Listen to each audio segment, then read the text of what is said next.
You know, there's a lot of things that are competing for our attention and for our time each and every day. Email, the phone, doorbell, people wanting to talk to you, and all kinds of things going on all the time. It's a wonder that we ever really get anything accomplished or even have the ability to focus or make something a priority in our lives. Sometimes it's not so much what we say yes to that really makes a difference, but it's what we say no to that makes a difference as to how efficiently and effectively and focused we live our lives. I think we all know that if you actually attempted to accommodate every request, every appeal that came your way, every demand that came your way, if you tried to answer every person, that it would probably leave you exhausted and frustrated. I think when it comes to establishing priorities, there are two extremes that we really need to be careful about.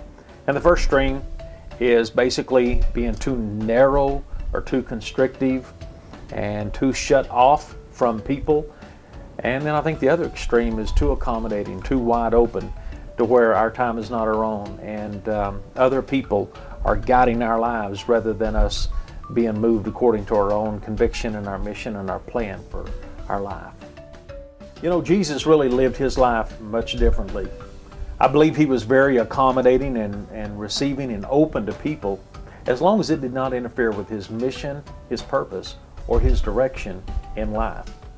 In fact, the Bible said in John chapter 9, verse number 4, Jesus was saying this, "I must work the works of him who sent me while it is day, for the night comes when no man can work."